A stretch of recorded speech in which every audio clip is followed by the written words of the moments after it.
Good morning everyone and welcome to the class. Today we will be starting a new chapter in history, and the name of the chapter is Tribals, the Coups and the Vision of a Golden Age. So first of all you must understand what is all about the chapter. The chapter is all about tribals. Okay.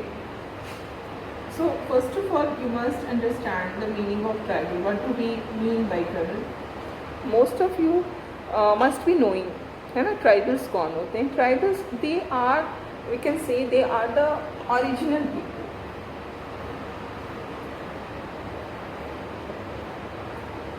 Because ये वो लोग होते हैं जो कि किसी भी area को इनहैबिट करने वाले जो पहले लोग होते हैं.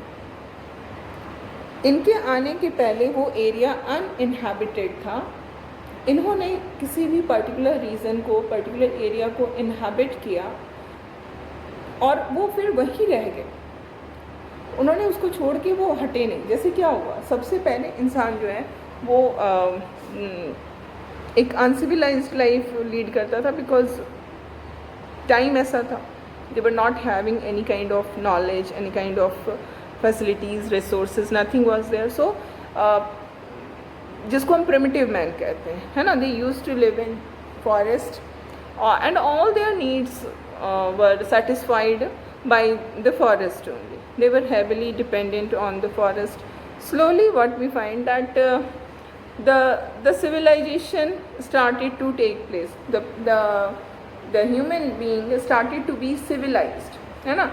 And in this process of civilization, what happened that the villages were formed, cities were formed, and these people who started to live in the forest areas, they started to leave that place.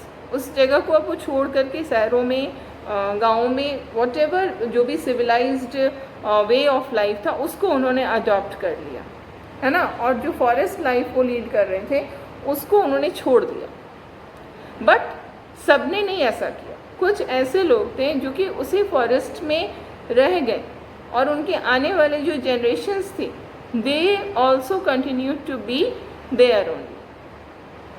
ठीक है, उनके आगे आने वाले जो generations थे वो भी वहीं पर रहे, वो फॉरेस्ट छोड़ के कहीं नहीं गए. And these people, that is why we call them original people, they have inhabited that place and they did not leave that place. उनके आगे आने वाले जनरेशन्स भी वहीं पर रह रहे हैं. वो भी उसी तरह के प्रिमिटिव लाइफस्टाइल को ही उन्होंने अडॉप्ट किया हुआ है इन मॉडर्न एज ऑल्सो. आज के समय में भी जो ट्राइबल्स हैं वो क्या है, they are living in the forest, they are leading lifestyle of primitive man and all their needs are satisfied by the forest only. The forest is the main source of life for them, है ना. These people are known as tribals. Okay, and now we see that tribals के लिए forest बहुत important होता है. They can't live without forest. And what you see that if we consider the ancient time or the medieval time, even the kings, the powerful kings, they have also left the forest areas under the rule of these tribals. Tribals के chief होते थे, tribals के king होते थे जो कि अपने area को रूल करते थे. वो उस वहाँ पर जो राजा का, जिस राजा की टेरिटरी में वो ट्राइबल एरिया पड़ता था, राजा उस ट्राइबल एरिया में कोई भी इंटरफेरेंस नहीं करता था. एंशियंट टाइम में भी यही होता था, मीडिएवल टाइम में भी यही होता था. यही माना जाता था कि जो फॉरेस्ट एरिया में रहने वाले लोग हैं उनके लाइफस्टाइल अलग है, and the king is not there to interfere in the life of tribal people, है ना. They need to have their own way of life, they need to have their own lifestyle. Their life was completely in sync with the nature. They live in harmony with the nature. तो कोई भी चीज़ उन पर impose नहीं किया गया. But the situations started to change with the starting of the British rule in India. When India came under the British rule, then we find that the Britishers found that the forest the forest resource of India is highly useful, and they wanted to use these forest resources for their own country, है ना. So they needed to have their control over the forest areas, but here what may they find, that the tribals are controlling the forest area. So they started interfering in the life of the tribal people. They started interfering in the forest, in the matters of forest, in the matters of tribals, and in this way there was a conflict between the tribal people and the British. And this is about the chapter is about this struggle, this conflict. So tribals, Dikus, what do we mean by Dikus?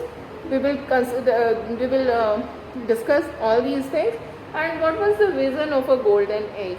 Here you must understand one more thing, that it's not only about the Britishers who were in conflict with the tribals. There were other people as well, like the zamindars, the money lenders, the missionaries, religious missionaries. They all were considered to be against the tribals, है ना. Tribals in सबको अपने against मानते थे और उनकी लड़ाई इन सब के साथ ही. बट इसमें जो सबसे इम्पोर्टेंट पावरफुल था वो ब्रिटिश रूल था, ब्रिटिश पावर था.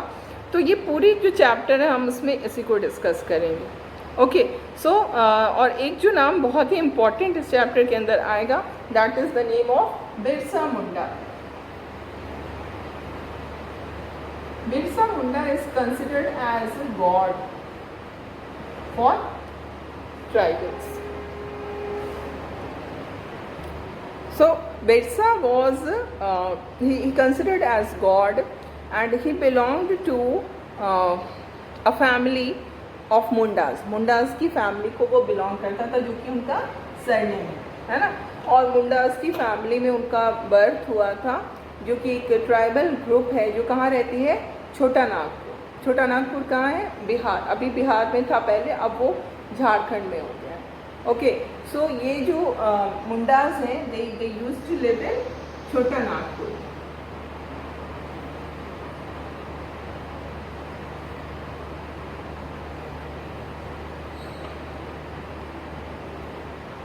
ओके,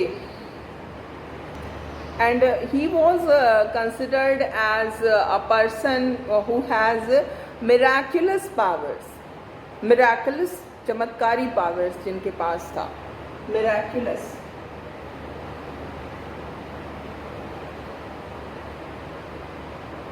मिराकल क्या होता है? मिराकल होता है चमत्कार, और इसे मिराकल से ये वर्ड बना है मिराक्युलस. ठीक है, तो he was considered as he has miraculous power, like he could cure all disease, and not only this, he has the power to multiply the grain also, है ना. And he himself declared himself as God, and he said that God has sent him for saving the people from trouble, है ना. People are in trouble, so God has sent him to save them from trouble and free them from the slavery of outsiders. Outsiders means those people who are not tribals. Okay, so it was his aim to save the people from trouble, to free the people from the slavery of outsiders. Now this term is very important for you to understand. What do we mean by outsiders? ये जो outsiders की बात कर रहे हैं, ये कौन है? इन्हीं को हम डीकू कहते हैं. डीकू, दीज आर डीकूज, है ना. ये जो आउटसाइडर्स हैं यही डीकूज कहलाते हैं. तो ट्राइबल्स के साथ यही प्रॉब्लम है कि इट्स नॉट प्रॉब्लम, उनकी यही डिमांड होती है, उनका यही कंसर्न होता है कि there should not be any kind of interference from the outside world. They want to continue their life as they are living. They don't want any kind of interference, and whosoever, because they have a very bad experience of the outsiders. जिन्होंने भी उनकी life में interfere किया उन्होंने उनको परेशान ही किया. They created trouble for them. So that is why they consider that there should not be any kind of interference from the outsiders. And these outsiders, these Dikus, actually they want to make them their slaves. Money lenders हो चाहे traders हो, हर किसी ने उनको misuse किया.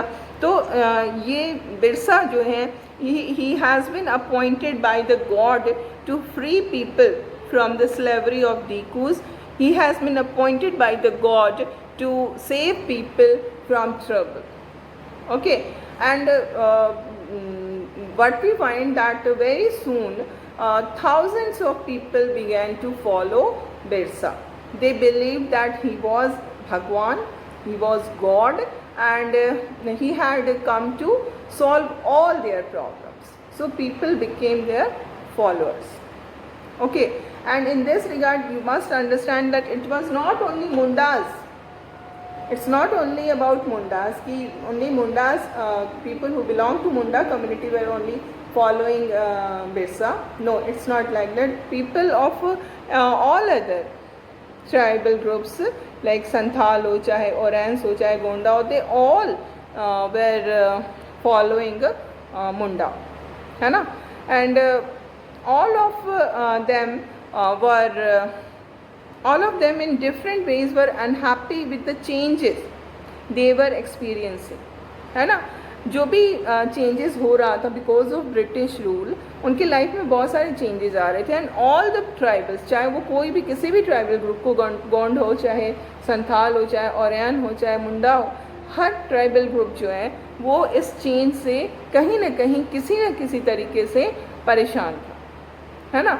और उनकी problems जो थी वो ब्रिटिश रूल के अंदर बहुत ज़्यादा एस्केलेट कर गई थी, बढ़ गई थी. तो अब ऐसे में उनको यही समझ में आ रहा था कि जो बिरसा मुंडा हैं उनको वो उनके भगवान हैं और सारे प्रॉब्लम से वो उन्हें आज़ाद कर देंगे. So all of them were facing these problems like their way of life was similar. They were scattered all over the country, but their way of life was similar. They all were dependent totally on the forest. But now, after this British rule, they found that there is interference by the British in the forest areas, and they were compelled to change their way of life. Not only this, they were also there was also changes in their livelihood. जो livelihood उनका था उस पर भी threat आ रहा था, उनको change करना पड़ रहा था, है ना? और उनका religion जो था वो भी danger में था. तो the tribals were in danger, and it was their opinion that only by following Birsa they can get rid of all these problems. Okay, and if we consider the rules of tribal societies, what we find that the rules and rituals and customs of tribal society were completely different from what was laid down by the Brahmins. जो Brahmins ने जिन rules को बताया society के लिए कैसे rules होने चाहिए, like हमने देखा है हायरार्किकल टाइप ऑफ स्ट्रक्चर था जिसमें कि एक पार्टिकुलर जो कास्ट के लोग हैं उनको ऊपर रखा जाता है, हायरार्किकल, है ना? ब्राह्मण, क्षत्रिय, वैश्य, शूद्र, सबसे ऊपर ब्राह्मण, फिर क्षत्रिय, फिर वैश्य, फिर शूद्राज. ये इस तरह का जो सिस्टम जो ब्राह्मण्स ने डेवलप किया सोसाइटी के अंदर, वो सिस्टम वहाँ पर नहीं प्रिवेल करता था in tribal societies. In tribal societies we find that there was no sharp social divisions. जो कास्ट का डिवीज़न होता है, जैसे कि हम देख रहे हैं हायरार्किकल होता है, किसी को ज़्यादा ऊपर का स्टेटस देना, किसी को नीचे का स्टेटस देना, ये सारे जो डिविज़न्स थे वो वहाँ पर काम नहीं करते थे, है ना? किसी भी तरह का सोशल डिवीज़न नहीं था और ये सबसे इक्वालिटी पर बेस्ड होता था ट्राइबल सोसाइटी. है ना, जो भी थे, जो लोग भी एक सेम ट्राइब को बिलोंग करते थे, वो सबके बीच में एक सेम कॉमन टाइज होता था, किनशिप से वो जुड़े होते थे, हर कोई एक दूसरे से जिसको हम कहेंगे कि ब्लड रिलेशनशिप से जुड़ा होता था, और इसलिए उनके बीच में इस तरह का कास्ट इनइक्वालिटीज़ नहीं था। हालांकि सोशल और इकोनॉमिक डिफरेंसेस थे within tribes, there was social and economic differences, like chief होते थे, है ना, तो चीफ की ऑफ कोर्स सोशल स्टेटस ज़्यादा होगी, इकोनॉमिक स्टेटस भी ज़्यादा होगी, तो लेकिन कास्ट वाला जो डिफरेंस था वो यहाँ पर नहीं होता था। ठीक है, अब हम देखेंगे कि how was the life of tribal groups, how did tribal groups live, कैसे वो रहते थे, है ना।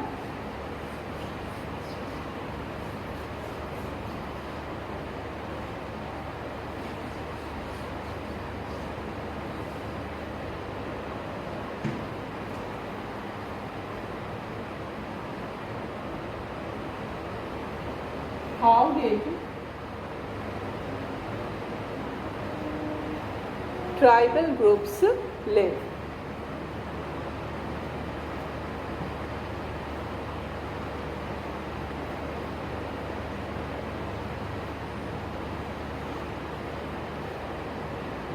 So we see that the tribal people, they lived in different parts of the country. They were scattered. It's not like that they were concentrated at one place only.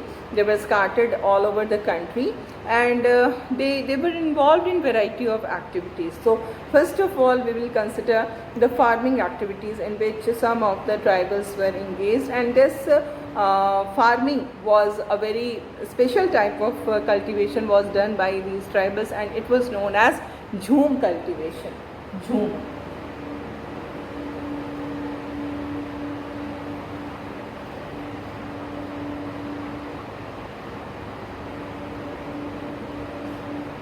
So some of the tribals practiced jhum cultivation. Jhum cultivation is sifting cultivation. Sifting cultivation means they were not they did not do the farming activity at one place only. वो shift करते रहते थे, एक जगह से दूसरी जगह, दूसरी जगह से तीसरी जगह। कैसे करते थे ये? सबसे पहले तो एक स्मॉल पैच ऑफ लैंड जो कि फॉरेस्ट में होता था, उस पर ये खेती की जाती थी। ठीक है, small patch of land in forest. ठीक है, अब फॉरेस्ट में क्या है, पेड़ होंगे लैंड पे, तो सबसे पहला काम क्या होता था कि जो कल्टीवेटर्स होते थे वो ट्री के टॉप को कट कर देते थे। क्यों? क्योंकि ट्री के टॉप से क्या होता है, ट्री है, ठीक है,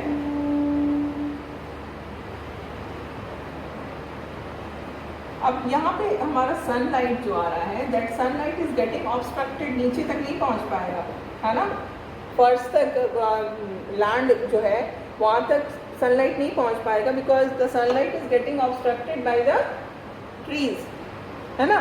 तो अब जो ये ऑब्स्ट्रक्शन हो रहा है, इसके लिए क्या करेंगे? बिना सनलाइट के कैसे होगी cultivation? It is not possible to cultivate the land in the absence of sunlight, and these big trees are causing obstruction in reaching the sunlight to the ground, है ना। So what is done, first of all they cut off the tree tops, जो tree के tops होते थे उसको वो काट देते थे। ठीक है, तो अगर ट्री के टॉप्स को वो काट देंगे, सपोज ये काट दिया, ठीक है, नीचे तक नहीं काट रहे हैं, सिर्फ ट्री के ऊपर के जो टॉप है उसको काट रहे हैं, तो क्या होगा कि सनलाइट जो है वो नीचे तक पहुंच जाएगी, है ना। तो इस सनलाइट को आ सके, इसके लिए वो ये करते थे कि ट्री के टॉप को कट कर देते थे। ठीक है, और पहला काम तो ये हो गया, and then what they do that they burn the vegetation on the land. अगर लैंड पे नीचे सपोज छोटे छोटे वेजिटेशन है, तो उसको वो क्या करते थे, उसको वो जला देते थे, क्योंकि उनको खेती करनी है ना। तो ट्री टॉप को काटा, देन क्या किया कि जो वेजिटेशन लैंड पे उसको क्लियर कर दिया जला करके, एंड देन फिर क्या करते थे, जलाने से जो ऐश होता था, जो उसका रिमेन्स बचता है जलाने के बाद, उसमें क्या होता है, उसमें पोटेशियम बहुत ज़्यादा होता है, तो जो कि सॉइल के लिए बहुत अच्छा होता है ना। तो वो क्या करते थे, उस ऐश को स्प्रेड कर देते थे, है ना, स्प्रेड कर देते थे ताकि वो सॉइल में मिल जाए और फिर सॉइल से हमें जो भी मतलब न्यूट्रिएंट जो है वो सॉइल को मिल जाएगा, सॉइल में पोटास मिल जाएगा, तो फिर क्या होगा, सॉइल की फर्टिलिटी बढ़ जाएगी और उससे उनका क्रॉप अच्छा होगा। तो इस तरह से ये खेती करना स्टार्ट कर देते थे। ओके, और जब उनको सॉइल को प्रिपेयर करना होता था तो वो क्या यूज़ करते हैं, कौन कौन से टूल्स यूज़ करते थे। टूल्स जो थे उनके बहुत ही पुराने वाले टूल्स हुआ करते थे। सॉइल हो से वो स्क्रैच करते थे सॉइल को। हो किसको कहते हैं, खुरचने वाली जो एक टूल होती है उसको यूज़ करते थे और उस टूल से वो पूरे के पूरे लैंड को, सॉइल को स्क्रैच करते थे ताकि वो कल्टीवेशन के लिए प्रिपेयर हो जाए। और ट्रीज़ को कट करने के लिए वो क्या यूज़ करते थे, एक्स। ओके, सो ये जो टूल्स थे, ये टूल्स की हेल्प से वो अपना सॉइल प्रिपेयर कर लिया उन्होंने। और उसके बाद क्या करते थे, वो सीड्स को ब्रॉडकास्ट कर देते थे। ब्रॉडकास्ट का मतलब ये हुआ स्कैटरिंग, है ना, they scattered the seeds on the field. जैसे कि जब हम जो प्रॉपर हम जिस तरह की खेती करते हैं प्लेन्स में, उसमें कैसे होता है कि प्लॉइंग की जाती है। जैसे ये हमारा पीस ऑफ लैंड है ना, इसमें क्या होता है कि जो प्लॉ होता है उससे मिट्टी को खोदा जाता है ना। प्लॉ हल और बैल आप जानते हैं, बैल जो होता है वो हल को खींचता है, प्लॉ बुलक्स जो होते हैं वो खींचते हैं। तो उससे क्या होता है, मिट्टी को डिग कर दिया जाता है, टर्न कर दिया जाता है। सॉइल टर्न हो गया और फिर जब सॉइल टर्न हो गया तो फिर उसमें सीड्स को डाल दिया जाता है ना। इस तरह से उसमें सीड्स को डाल दिया जाता है। लेकिन यहाँ जो खेती हो रही है, जो हम झूम कल्टीवेशन की बात कर रहे हैं, वहाँ पर क्या हो रहा है कि जो मिट्टी है उसमें जो वेजिटेशन था उसको जला दिया गया एंड उसके ऐश को फिर मिक्स कर दिया गया सॉइल में, छींट करके, स्प्रेड करके, and then the seeds were broadcasted, है ना। सीड्स को स्कैटर्ड ऐसे ही छोड़ दिया गया, प्लॉइंग नहीं की गई। ओके, और इस तरह से क्रॉप जो है वो थोड़े दिनों में रेडी हो जाता था। फिर उसको वो हार्वेस्ट कर लेते थे, उसकी कटाई कर लेते थे, then they move to another field. अब एक बार खेती करने के बाद फिर वो इस प्लेस को छोड़ करके दूसरी जगह चले जाते थे, है ना। और उसको बहुत दिनों तक वैसे ही छोड़ दिया जाता था। जिस लैंड पर उन्होंने कल्टीवेशन किया उसको फिर से उस पर नहीं आते थे, बल्कि वो कई सालों तक उसको वैसे ही फैलो लैंड छोड़ देते थे। फैलो क्या होता है, जिस लैंड पे हमने कल्टीवेशन किया है ना, उसको छोड़ दो, फिर अनकल्टिवेटेड छोड़ दो, ताकि सॉइल जो है वो फिर से अपनी फर्टिलिटी को गेन कर ले। सपोज इस पर हमने खेती किया, काट दिया, फिर नेक्स्ट सीज़न में फिर से हमने इस पर वो कर दिया, सोइंग कर दिया, तो क्या होगा, इसकी मिट्टी की जो फर्टिलिटी है वो रीगेन नहीं हो पाएगी, है ना। यही हम लोग करते हैं। आज के समय में क्या होता है, एक खेत में जब खेती होती है तो बारी बारी बार बार उसी खेत में खेती होती है, मिट्टी की फर्टिलिटी कम हो जाती है, तो फिर क्या हम करते हैं, केमिकल फर्टिलाइजर्स यूज़ करते हैं। And these chemical fertiliser are ultimately going to harm the soil, not only the soil but the underground water also, है ना, जैसे हम लोगों ने ज्योग्राफी में पढ़ा है इसको। तो ये दिस इज़ द बहुत अच्छा तरीका है ये खेती का, कि एक बार ज़मीन को साफ करके जला करके वहाँ पे खेती करके उसको फिर छोड़ दिए रिप्लेनिश होने के लिए, है ना। So this is what I told you in the beginning of the class. They lived in sync with the nature. They lived in harmony with the nature. उनका कोई भी काम ऐसा नहीं होता था जिससे कि नेचर को नुकसान पहुंच रहा है। जो कुछ भी करते थे वो नेचर के हिसाब से करते थे। This was the utility. Okay, so ये जो शिफ्टिंग कल्टीवेशन है उसका यही इसी तरीके से होता था। फ़ायदा तो इसका है because the land is left, land is regaining its fertility, है ना। और शिफ्टिंग कल्टीवेटर्स जो है वो ज़्यादातर हिली और फॉरेस्टेड एरियाज़ में ही पाए जाते थे, नॉर्थ ईस्ट और central India. Okay, north east और सेंट्रल इंडिया के फॉरेस्टेड एरियाज़ में ही ये मोस्टली मिलते हैं. ओके, एंड इसमें हम एक चीज़ और देखेंगे. So where they were found, कहाँ वो मिले हमें, कहाँ ज़्यादा होता था shifting cultivation. The shifting cultivators were found in the hilly and forested tracts. Hilly and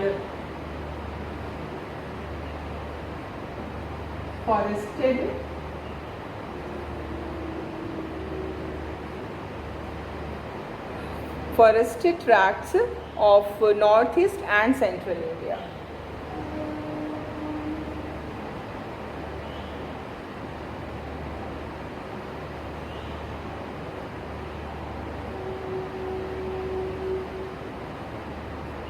What you find when we are seeing that they used to do jhum cultivation.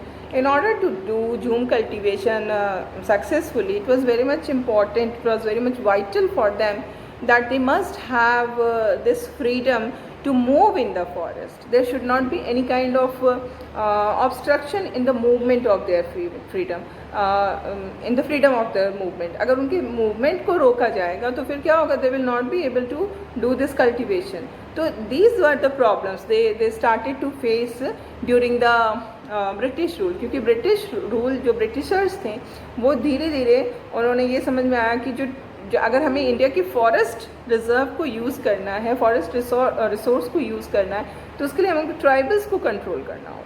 And they started imposing restrictions on the activities of the tribal, and in this way they started to get affected. Okay, so other than doing jhum cultivation, the tribals were also hunters and gatherers. Okay, you know the meaning of hunter and gatherer as you have studied about all these in your class 6 history. Hunter क्या होता है? जो hunting करते हैं animals का, है ना? Hunters and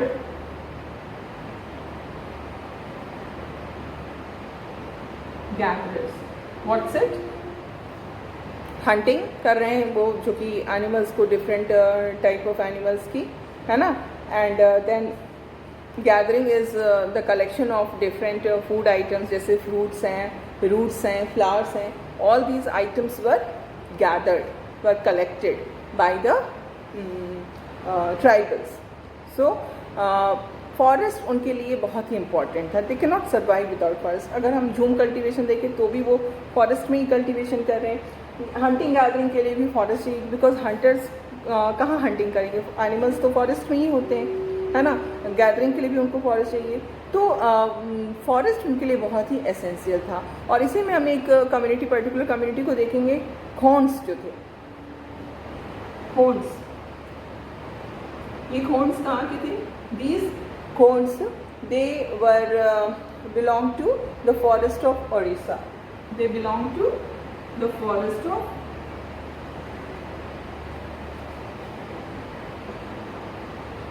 Odisha. ठीक है. अब ये जो खोंड जो ओडिशा में रह रहे हैं, ये रेगुलरली क्या करते थे? हंटिंग करते थे, और उसके बाद जो कुछ भी हंटिंग से उन्हें मिला उसको वो अपने आपस में बांट लेते थे. इसके अलावा वो गैदरिंग भी करते थे, लाइक फ्रूट्स को गैदर कर रहे हैं, रूट्स को गैदर कर रहे हैं, है ना? एंड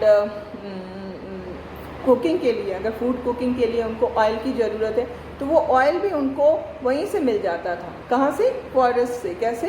जो साल और महुआ जैसे जो पेड़ होते हैं, उनके जो सीड्स होते हैं, उनसे ऑयल निकलता है ना? साल and Mahua, they extracted oil from their seeds. उनके सीड से ऑयल एक्सट्रैक्ट करके उससे वो कुकिंग का काम करते थे. तो यू कैन सी कि उनका लाइफ पूरी तरह से टोटली फॉरेस्ट पे डिपेंडेंट था. तरह तरह की जो श्रब्स और हर्ब्स होते थे उसको मेडिसिनल पर्पस से यूज़ करते थे. There was any kind of need of medicine, तो that need was also satisfied with the forest products only. And उसके अलावा वो फॉरेस्ट प्रोड्यूस को मार्केट्स में भी सेल करते थे, उससे उनको इनकम होता था, है ना। तो ये भी करते थे। तो इस तरह से जो हम देखेंगे कि अगर जो ट्राइबल्स थे उनकी लाइफ पूरी तरह से फॉरेस्ट पे डिपेंड थी, और जब फॉरेस्ट में इंटरफेयर हुआ तो ट्राइबल्स की लाइफ में बहुत सारे प्रॉब्लम्स आए, और ये सब कुछ चीज़ें जो हैं हम लोग इसी को डील करेंगे। So we will continue with this discussion in the next class.